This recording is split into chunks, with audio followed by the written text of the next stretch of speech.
تعظيما لشانه وأشهد أن سيدنا ونبينا ومولانا محمدا صلى الله عليه وسلم عبده ورسوله الذي أرسله الله تعالى بالحق بشيرا ونذيرا وداعيا إلى الله بإذنه وسراجا منيرا أما بعد فأعوذ بالله من الشيطان الرجيم بسم الله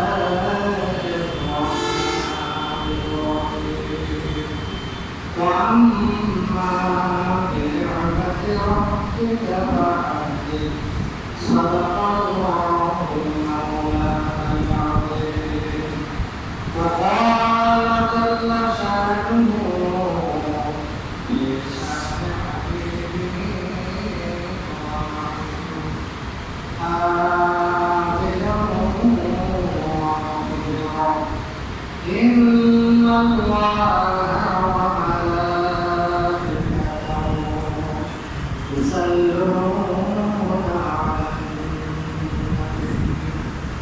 يا أيها الذين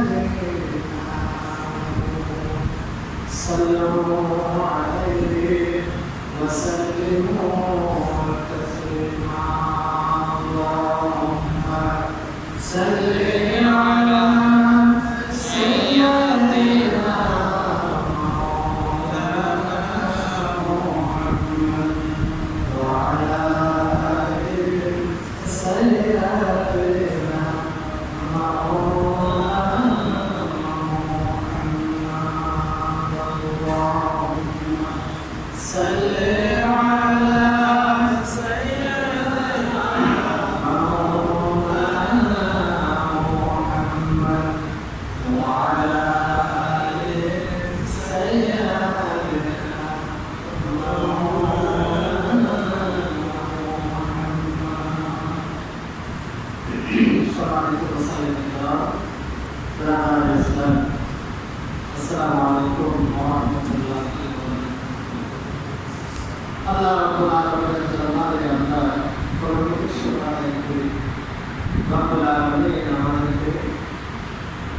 سيد المرسلين شفيع المذنبين رحمة للعالمين سيد المرسلين محمد رسول الله صلى الله عليه وسلم أكرم بلاد البشر আজকে থেকে তার সম্পর্কে আলোচনা করার আলোচনা শোনার আল্লাহ সুযোগ করে দিয়েছেন করে আলহামদুলিল্লাহ সম্মানিত হাজিরিন আল্লাহ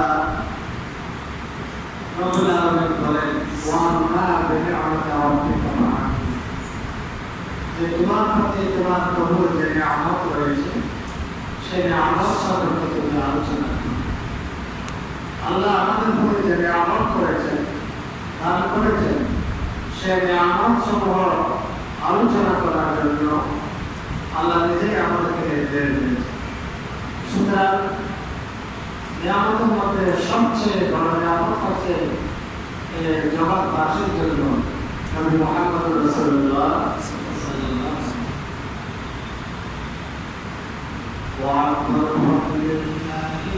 আলাইহি ওয়াসাল্লাম মানুষের জন্য সবচেয়ে বড় ফজল হচ্ছে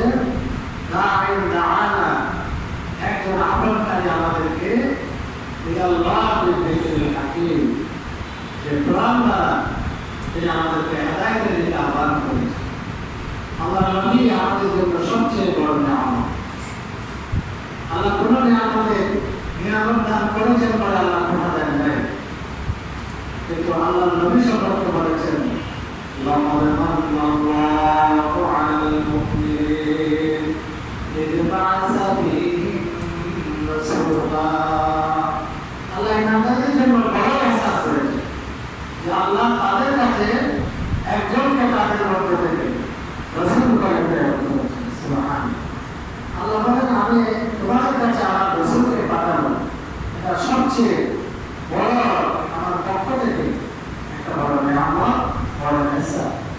রাসূলের মাধ্যমে আমরা আল্লাহকে চিনেছি, রাসূলের মাধ্যমে আমরা জান্নাতের পথ পেয়েছি, রাসূলের মাধ্যমে আমরা জাহান্নাম যে ভয়াবহ কঠিন আমাদের যারা তা জেনেছি, বাঁচার উপায় আমরা খুঁজে পেয়েছি। এই জন্য আল্লাহ রাসূল আমাদের কাছে অনেক বড় নিয়ামত, অনেক বড় নিয়ামত। সবচেয়ে বড় নিয়ামত রাসূলুল্লাহ আমাদের কাছে পেতে হবে। মুহাম্মদ রাসূলুল্লাহ সাল্লাল্লাহু আলাইহি ওয়াসাল্লামের কাছে গত জমানে আমরা রাসূল ইসলামের মর্যাদা সম্পর্কে সংক্ষেপে, অতীব সংক্ষেপে আলোচনা করছি। আমরা শেষ পর্যায়ে বলেছিলাম রাসূল ইসলামের মর্যাদা বর্ণনা করে শেষ করা যায় না, এইটুকু তার মর্যাদাটা বলে শেষ করা যায় না। আলোচনা করে জানা ইমানকে মজবুত করে, নিজের আলোচনা, নিজের পড়াশোনা এবং ভিন্ন সময় করে ভিন্ন আলোচনা তাদেরকে রসুলের সম্মান সম্পর্কে, রসুল সম্পর্কে, মর্যাদা সম্পর্কে আলোচনা করা শুরু। যেটুকু আজকে আমরা আজকে আলোচনা করব আমাদের উপর বা উম্মতের উপর রসুলের হক কি মর্যাদা, আমরা উম্মতের উপর আমাদের উপর রসুলের মর্যাদা হক কি রয়েছে, রসুল সাল্লাল্লাহু আলাইহি ওয়াসাল্লামের পক্ষ থেকে আমাদের উপর রসুলের কি হক রয়েছে, সে হকগুলো তো অনেক, মৌলিক কয়েকটা হক আমরা আলোচনা করব। যে হকগুলো আদায় না করলে আমরা উম্মত হিসাবে দাবি করা আমাদের যৌক্তিকটা ইমান প্রস্তাবিত হবে। যাতে এই হকগুলোর আলোচনা করে শুনে আদায় করার মাধ্যমে আল্লাহ আমাদেরকে আল্লাহ রাসূলের সত্যিকার যে মুমিন, সত্যিকার মুমিন হওয়ার আল্লাহ আমাদের তৌফিক দান করুন। সকল বলে আমিন। প্রথম নম্বর হক হচ্ছে রাসূল সাল্লাল্লাহু আলাইহি ওয়াসাল্লামের উপর ঈমান। মুহাম্মদ সাল্লাল্লাহু আলাইহি ওয়াসাল্লামের উপর ঈমান আনা, ঈমান কি আনবেন? রাসূলের প্রতি ঈমান বলতে কি বোঝায়? মুহাম্মদ সাল্লাল্লাহু আলাইহি ওয়াসাল্লামের প্রতি ঈমান বলতে কি বোঝায়? আমরা সবাই বলি রাসূলকে মানি। ঈমানটা কি, রাসূলের প্রতি ঈমান বলতে কি বোঝায়? সেটা যদি আমি না বুঝি তাহলে আমার ঈমানটা ত্রুটিপূর্ণ থাকবে। মৌলিক ব্যাখ্যা করবো না, শুধু কয়েকটাকারে বলবো। প্রথমত যে আমাকে আপনাকে বিশ্বাস করতে হবে। বিশ্বাস মানে দৃঢ় আস্থা, যে আস্থার মধ্যে কোনো রকমের গড়বড় হবে না। যেমন এখন দিন, এই যখন দিন, এটাকে আমার অন্তরে বর্তমান যতই আপনি আমাকে হুমকি দেন, ধমকি দেন, লোক থাকা লোকে যাই বলে না কেন, বর্তমান দিন, এই সময়ের দিন, এই আস্থাটা আমার অন্তর থেকে নড়াচড়া হবে না, কোনো রকমের হেরফের হবে না। এরকম আস্থা অন্তরে স্থাপন করার নাম হচ্ছে ঈমান। হতে পারে, নাও হতে পারে, মুখে বললাম, হৃদয়ে বললাম, এটার নাম ঈমান নয়। প্রথম হচ্ছে মুহাম্মদ সাল্লাল্লাহু আলাইহি ওয়াসাল্লামের প্রতি ঈমান। কি রাখবেন? মুহাম্মদ সাল্লাল্লাহু আলাইহি ওয়াসাল্লাম আল্লাহর পক্ষ থেকে প্রেরিত রাসূল। আল্লাহ তাকে আমাদের কাছে রাসূল হিসেবে প্রেরণ করেছেন। মুহাম্মদ ইবনে আব্দুল্লাহ, যিনি মক্কায় মুকাররমায় যে জন্মগ্রহণ করেছেন, যার কথা কোরআনে আছে, যার কথা হাদিসে আছে, সকল মুহাম্মদ নয়, ওই নির্দিষ্ট মুহাম্মদ, মুহাম্মদ ইবনে আব্দুল্লাহ ইবনে আব্দুল মুত্তালিব, যিনি 570 খ্রিস্টাব্দে যে মক্কার জমিনে মা আমিনার গর্ভ থেকে দুনিয়া এসেছিলেন, তাকে আল্লাহ রাব্বুল আলামিন আমাদের সমগ্র মানব জাতির, জিন এবং মানব সমগ্র মাখলুকাতের জন্য আল্লাহ রাসূল করে প্রেরণ করেছেন। তিনি রাসূল, প্রথম নাম হবে তিনি রাসূল, তাকে আল্লাহ প্রেরণ করেছেন। প্রত্যেকটা পয়েন্ট দীর্ঘ আলোচনা দাবি রাখে, সবাই তো পাওয়া যায় না। রাসূল কাকে বলে তা আমাদের জানা দরকার। যার কাছে আল্লাহর পক্ষ থেকে যে নতুন শরীয়ত প্রেরিত হয় তাকে বলা হয় রাসূল। কিতাব, স্বতন্ত্র কিতাব আসে, তাকে রাসূল বলা হয়। বড় বড় কিতাব রয়েছে, এরকম 7 জন রাসূল, তাওরাত, জবুর, ইনজিল, কোরআন। এরপরে আরো কিতাব রয়েছে, রবে আছে, যারা স্বতন্ত্র সন্ন্যতের অধিকার, তারা রাসূল। মুহাম্মদ সাল্লাল্লাহু আলাইহি ওয়াসাল্লামকে আল্লাহ রাসূল করে দুনিয়াতে পাঠিয়েছেন। প্রথম ইমাম তার বেটা মুহাম্মদ ইবনে আব্দুল্লাহ ইবনে আব্দুল মুত্তালিব, কুরাইশি, মক্কায় থেকে আজ থেকে 1700 বছর আগে যে মক্কায় জন্মগ্রহণ করেছেন, তাকে আল্লাহ রাসূল বানিয়ে আল্লাহ দুনিয়াতে পাঠিয়েছেন। তিনি রাসূল, তিনি আল্লাহর আট গুরু, তিনি আল্লাহর এবং রাসূল, তিনি রাসূল। তার উপর মহাগ্রন্থ আল-কোরআন নাযিল হয়েছে। প্রথম নাম হচ্ছে এটা মহাগ্রন্থ আল-কোরআন, এটা তার উপর অবতীর্ণ কিতাব আল্লাহর পক্ষ থেকে। মানব জাতির হেদায়েতের জন্য আল্লাহ কিতাবটা মানুষকে আল্লাহ রাসূলকে দিয়েছে। তিনি নিষ্পাপ, তার আগে পরে সব গুনাহ আল্লাহ ক্ষমা করে দিয়েছে। তিনি সারা বিশ্বের জন্য প্রেরিত, সারা বিশ্বের জন্য প্রেরিত। তিনি সর্বশ্রেষ্ঠ নবী, তারপরে আর কোন নবী আসবে না। মা কানা মুহাম্মাদুন আবা আহাদিন মিন রিজালিকুম ওয়ালাকিন রাসূলুল্লাহি ওয়া খাতামান নাবিয়্যিন। মুহাম্মদ সাল্লাল্লাহু আলাইহি ওয়াসাল্লাম যে তোমাদের কোন পুরুষের পিতা নন, বরং তিনি হচ্ছেন আল্লাহর রাসূল এবং সর্বশ্রেষ্ঠ। আর রাসূলের প্রতি ইমানের অর্থ হচ্ছে মুহাম্মদ সাল্লাল্লাহু আলাইহি ওয়াসাল্লাম তাকে আল্লাহ রাসূল, মানব জাতির হেদায়েতের জন্য রাসূল হিসেবে মনোনীত করে দুনিয়াতে পাঠিয়েছেন। তার উপর আল্লাহ ওহী নাযিল করেছেন, মহাগ্রন্থ আল-কোরআন নাযিল করেছেন। তিনি নিষ্পাপ, তিনি আল্লাহর বান্দা, তিনি সর্বশ্রেষ্ঠ। তারপরে আর কোন নবী আসবেন লা নাবিয়্যা বা'দি। রাসূল বলেছেন আমার পরে আর কোন নবী নেই। সুতরাং তারপরে সবটুকু মানে রাসূল সাল্লাল্লাহু আলাইহি ওয়াসাল্লাম মানে, রাসূলকে শ্রেষ্ঠ মানে না, সর্বশ্রেষ্ঠ মানে না, তাহলে সে মুমিন নয়, সে কাফের। রাসূল সাল্লাল্লাহু আলাইহি ওয়াসাল্লামকে শ্রেষ্ঠ ইমান করে তখনই আপনার ইমান, আমার ইমান পরিপূর্ণ হবে। শ্রেষ্ঠ যদি না মানেন, তাকে মানা হবে না, কোরআন মানা হবে। অতএব আমাদের দেশে যারা কাফের, তারা মুসলমান নয়, তারা কাফের, কারণ তারা রাসূল ইসলামকে শেষ নবী মানে না, রাসূলকে শেষ নবী মানে না। নামাজ পড়ো, রোজা রাখো, কাজ করো, যাকাত করো, আরো যাই করো, ইমানের মৌলিক রকম যেগুলো 6টা, এগুলো একটা অংশ হিসেবে যদি আরো স্বীকার করে, সে মুমিন নয়। রাসূলের প্রতি ইমানের অনেকগুলো বিষয়ের মধ্যে একটা হচ্ছে রাসূল সাল্লাল্লাহু আলাইহি ওয়াসাল্লামকে যে শুধু রাসূল মানা হবে না, তিনি সর্বশ্রেষ্ঠ নবী, তারপরে আর কোনো নবী নেই, এটা বিশ্বাস করতে। কোন যুক্তি চাই, যুক্তি আপনার দ্বারা আদায় করা সম্ভব না, করতে আমি দেব হাতের নবী কিভাবে, এটা আমি বলার একটা সম্পর্কে আলোচনা করতে হবে। আজকে আমাদের যুবকরা ইউটিউবে আলোচনা করেন, কম্পিউটার আর মোবাইলে, ওখানে ওই সমস্ত শয়তানরা, খবিসরা বিভিন্ন আলোচনা পেশ করেন। এই কাজের আলোচনা আসলে বিভ্রান্ত হবে। যদি কোনো প্রশ্ন থাকে আপনাদের বিষয়ে জানান, আমাদের সাথে যোগাযোগ করতে হবে। সাধারণভাবে যখন সকলকে বলছি, রাসূলের প্রতি ঈমান পরিপূর্ণ হওয়ার জন্য রাসূলকে শুধু রাসূল মানতে হবে না, সর্বশ্রেষ্ঠ মানতে হবে। মানতে হবে যে তারপরে আর কোনো নবী আল্লাহ দুনিয়াতে পাঠাবেন, তার মাধ্যমে রাসূল প্রেরণ দুনিয়াতে বন্ধ হয়ে গেছে।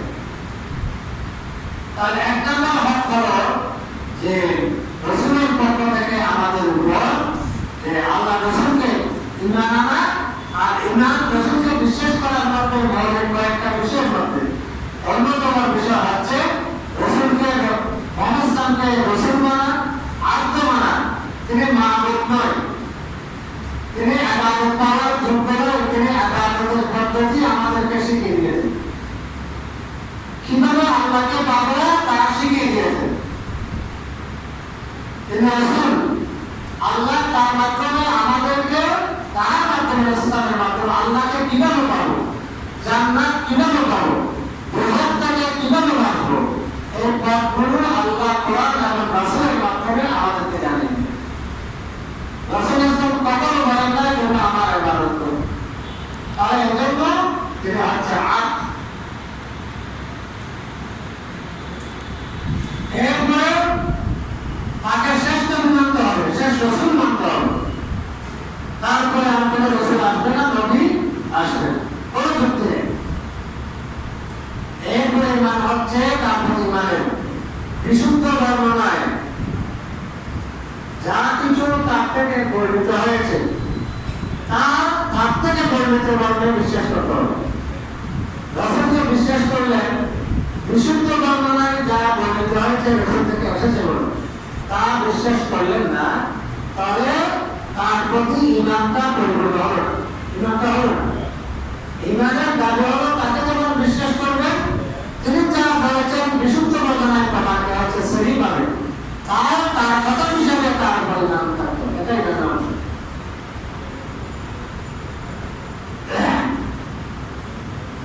আর এক নম্বর গেল, এক নম্বরে আল্লাহ রাব্বুল আলামিন বলেন ইয়া فآمنوا بالله ورسوله والنور الذي أنزلنا والله بما تعملون خبير। তোমরা আল্লাহর উপরে মানো, রাসূলের উপরে মানো, সেই নূরের উপরে মানো। নূর হচ্ছে কোরআন, যে নূরটা আপনি নাযিল করেছেন। আল্লাহু বিমা তা'মালুনা খাবীর। আল্লাহ যা তোমরা করো সে সম্পর্কে আল্লাহ ভালোভাবে অবগত আছে। রাসূল সাল্লাল্লাহু আলাইহি ওয়াসাল্লামের পক্ষ থেকে তার আমাদের এক নম্বর হক হলো তার উপর যথাযথভাবে তার উপরে মানা, রসুলকে বিশ্বাস করা।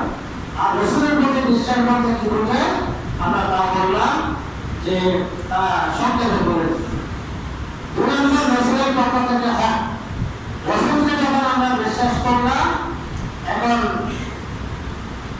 বিশ্বাসের দাবি হলো হক করো তার কথাগুলো মেনে চলা, তিনি যা বলেছেন তা মেনে চলা, মানা সে অনুযায়ী কাজ করা।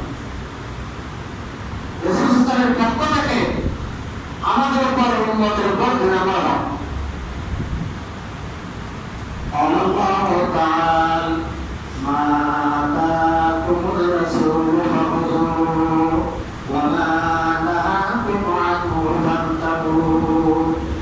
আল্লাহ বলেন আমার রাসূল তোমাদের কাছে যা নিয়ে এসেছে তা তোমরা গ্রহণ করো, আর যা থেকে তোমাদেরকে নিষেধ করেছে তা তোমরা বর্জন করো। রাসূল বলেন লা ইউমিনু আহাদুকুম হাত্তা ইয়াকুনা হাওয়াহু তাবা'আন লিমা জি'তু বিহি।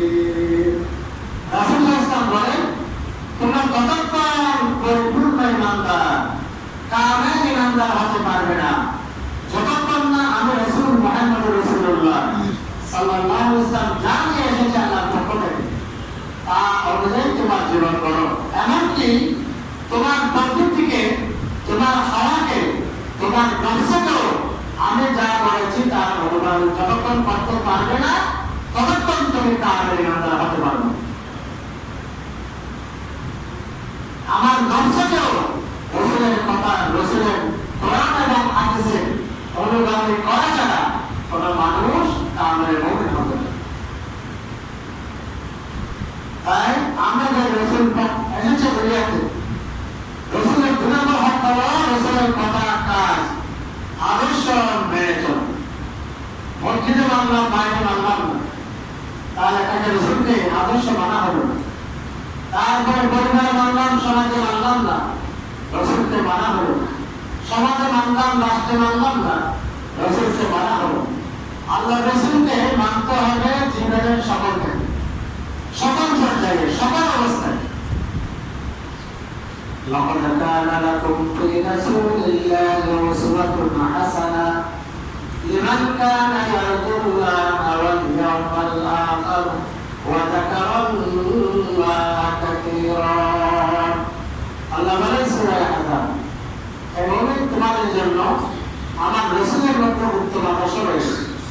তোমাদের মধ্যে যারা পরকালের মুক্তি চাও, পরকালকে মুক্তি বিশ্বাস করো, আল্লাহ তাআলা রাসূলকে বিশ্বাস করো, তাদের জন্য আমার রাসূলের মধ্যে তোমাদের জন্য সর্বোত্তম আদর্শ রয়েছে।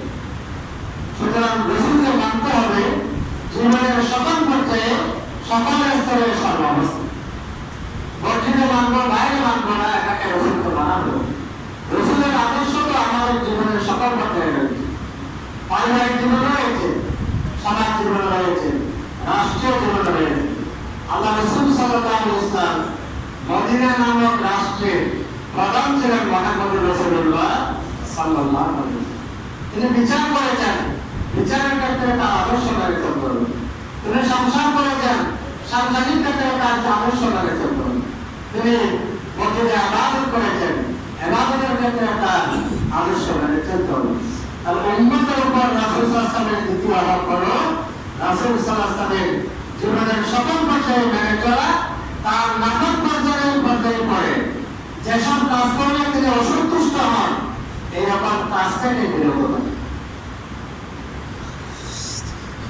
তৃতীয় নম্বর হক যে তাকে নিজের পরিবার পরিজন, সন্তান সম্পত্তি, ধন সম্পদ, এমনকি নিজের প্রাণের চেয়েও বেশি ভালোবাসে।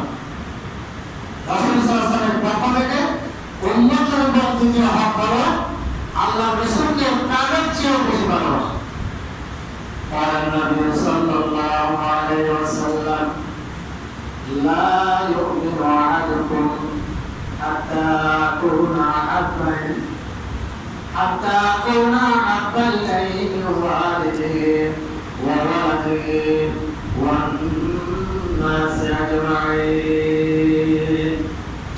তোমাদের মধ্যে কেহ কামিল মুমিন হবে না, পরিপূর্ণ মুমিন হবে না, যতক্ষণ না আমি রাসূল তোমাদের কাছে, তোমার মাতা পিতা, তোমার সন্তান সন্ততি, সকল মানুষ থেকে আমি প্রিয় হব না, প্রিয়জন হব না, ততক্ষণ তুমি একজন কামিল মুমিন হতে পারবে।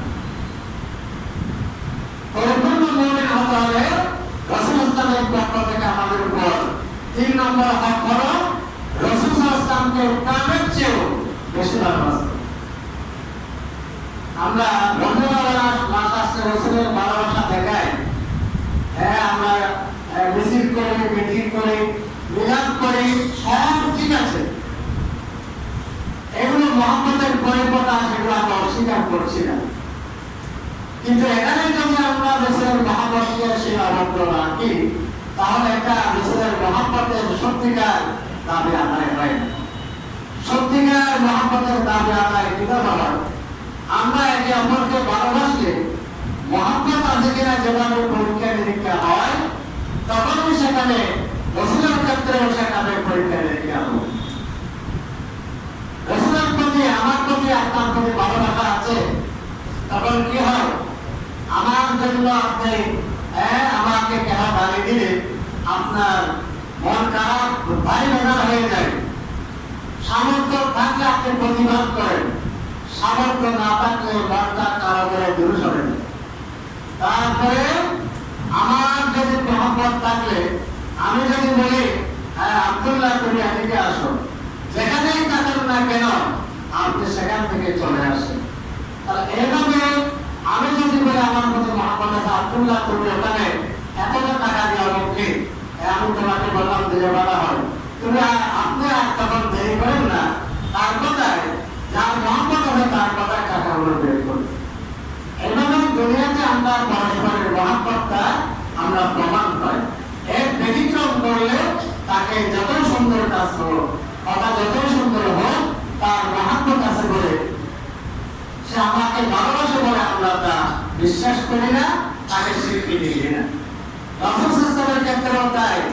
আপনি মিছিল করলেন, মিটিং করলেন, মিলাদ করলেন, সব ঠিক, কিন্তু রসুলের আদর্শ মানার ক্ষেত্রে আপনার কোনো নাই, ভূমিকা নেই। রসুলের আদর্শ নিয়ে ব্যঙ্গ করলে, কোরআন এবং হাদিস দিয়ে ব্যঙ্গ করলে আপনার মনে কোনো জানা যন্ত্রণা নাই, তাদের সাথে বন্ধুত্ব। এরপরে রসুল ইসলামের আদর্শ দিতে ডাকলে তখন আপনি সেখানে বিভিন্ন খুঁত আপনি বুঝতে বাহির করেন, তাহলে বুঝতে হবে আপনার মহাব্বত কষ্ট। শুধুমাত্র সমস্ত কাজ আপনার জন্য আমি শুধু মেসেজ দিলাম, কাজ কিছু করলাম না। আপনার জন্য শুধু লম্বা দোয়া করলাম, বাস্তবে কিছু কাজ করলাম না। এক্ষেত্রে যেমন আপনি আপনাকে যে কৃত্রিম মহাব্বত প্রকাশকারী হিসেবে চিহ্নিত করবেন, রাসূল সাল্লাল্লাহু আলাইহি ওয়াসাল্লামের ক্ষেত্রে যদি আপনি ভাবে শুধুমাত্র আল্লাহ এগুলো কাজ ভালো করেন, এগুলোর মধ্যে সীমাবদ্ধ, বাস্তব তিনি যদি তার ব্যতিক্রম কাজ করেন, আপনার এই কাজগুলোর কোনো মূল্য হবে।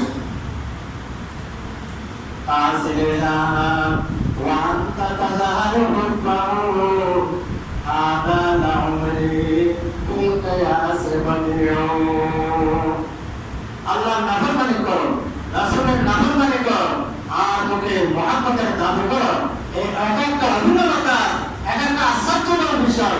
এই মুহাব্বতের কোনো গুরুত্ব নাই, মূল্য নাই। সকলে বলে নাউযুবিল্লাহ। চতুর্থ নম্বর আমাদের উম্মতের পক্ষ যে তাদের রাসূলের পক্ষ থেকে রাসূলকে সম্মান করা, রাসূলকে মর্যাদা দেওয়া। এখন আল্লাহ পাক বলেছেন লিতুমিনু বিল্লাহি ওয়া রাসূলিহি ওয়া তু'আযিরুহু ওয়া তুওয়াক্কিরুহু ওয়া তুসাব্বিহুহু বুকরাতাও ওয়া আসীলা। এভাবে বলেছেন রাসূলকে সম্মান দিবসে আমরা বিধান ব্যাখ্যা করছি না। এখন রাসূল নাম শুনলে রাসূলের নাম উচ্চারণ করতে হবে, সম্মানজনক করবে। আল্লাহ তার রাসূলের নামটা মুহাম্মদ বলেন সাল্লাল্লাহু আলাইহি ওয়াসাল্লাম, ইয়া মুহাম্মদ বলে কোরআনে কোথাও উল্লেখ নাই। ইয়া আইয়ুহাল মুযাম্মিল ইয়া আইয়ুহাল মুদাসসির বলেছেন। আল্লাহ নিজে সম্বোধন করেছেন সাফাতি নাম রাসূলকে গুরুবাচক শব্দে। আর রাসূল সাল্লাল্লাহু আলাইহি ওয়াসাল্লামের নাম উচ্চারণ করার সাথে সাথে প্রায় সকলে জানে, প্রথমবার যখন শুনবো রাসূলের নাম জাতি নাম মুহাম্মদ বলে সাল্লাল্লাহু আলাইহি ওয়াসাল্লাম, প্রথমবার যখন কোন মজলিসে শুনবেন দরুদ শরীফ পড়া, সাল্লাল্লাহু আলাইহি ওয়াসাল্লাম পড়া ওয়াজিব। একবার প্রথমবার বলেছি, নামটা শোনার সাথে সাথে সকলের উপর ওয়াজিব হয়ে যাবে সাল্লাল্লাহু আলাইহি ওয়াসাল্লাম। বারবার বলতেছে তখন এটা হচ্ছে মুস্তাহাব, একই মজলিসে বারবার বলে। রাসূলকে সম্মান দেওয়ার একটা হচ্ছে রাসূল সাল্লাল্লাহু আলাইহি ওয়াসাল্লামের নাম শোনার সাথে সাথে আমরা যে কি করবো সাল্লাল্লাহু আলাইহি ওয়াসাল্লাম করব। এরপরে রাসূলের নামটা অত্যন্ত সম্মানের সাথে শ্রদ্ধার সাথে ভক্তি দিয়া মুখে আবার আমরা ভক্তি দিয়া উচ্চারণ করতে হবে। এরপরে রাসূল সাল্লাল্লাহু আলাইহি ওয়াসাল্লাম চলে যাওয়ার পরে জীবদ্দশাতে একবারও সম্মান ছিল। ওলামায়ে কেরাম, সমস্ত ওলামায়ে কেরামরা একবার রাসূল দুনিয়াতে চলে যাওয়ার পর কোরআন হাদিস যেখানে আলোচনা হবে সেখানে রাসূল থাকলে যেভাবে আওয়াজ কিছু করতে হয়, রাসূল থাকলে আমাদের নিষেধ করেছে শুনে হুজুরা, ইয়া আইয়ুহাল্লাযীনা আমানু লা তারফাউ আসওয়াতাকুম ফাওকা সাওতিন নবী। এই নামদারেরা তোমরা তোমাদের আওয়াজকে আমার রাসূলের আওয়াজের উপর উঁচু করে না। সুবহানাল্লাহ। রাসূল আছে, আওয়াজ নিচু করতে হবে। সময় সংক্ষেপ, আয়াত নাযিলের ব্যাখ্যা বলেছে। এখান থেকে ওলামায়ে কেরামরা বলেন যেখানে কোরআনের আলোচনা হবে, হাদিসের আলোচনা হবে, সেখানে শ্রোতাগণ চুপ মেরে কথা শুনে থাকবে, কোনো আওয়াজ করবে না। যিনি আলোচনা করছে এমন কোনো আওয়াজ করবে না যে আওয়াজের দ্বারা কোরআনের আওয়াজের উপর আওয়াজ হয়, যে আওয়াজের দ্বারা হাদিসের আওয়াজের উপর আওয়াজ হয়। কথাটা হবে রাসূল সাল্লাল্লাহু আলাইহি ওয়াসাল্লামের সাথে বেয়াদবি করা। সকলে বলেন নাউযুবিল্লাহ। এইগুলো হচ্ছে আল্লাহ রাসূলের পক্ষ থেকে আমাদের উপর হক। সর্বশেষ শব্দটা হলো রাসূল সাল্লাল্লাহু আলাইহি ওয়াসাল্লাম যাদেরকে, যে আদর্শ লোকদেরকে দুশমন ভালোবাসেন না, আপনি আমি রাসূলের মহব্বত থাকলে তার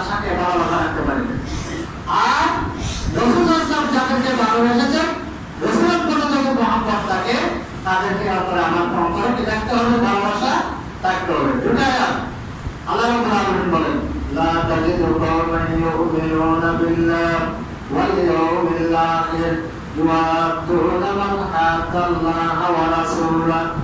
আল্লাহ বলেন, এমন কোন জনগোষ্ঠী পাবেন না নবী যারা আল্লাহকে বিশ্বাস করে, পরকালকে বিশ্বাস করে, তারা আল্লাহকে এবং আল্লাহ রাসূলের সাথে দুশমনি করে, এমন লোকের সাথে বন্ধুত্ব করে, এইরকম কোন ইমানদার জনগোষ্ঠী পাবেন না। সুবহানাল্লাহ।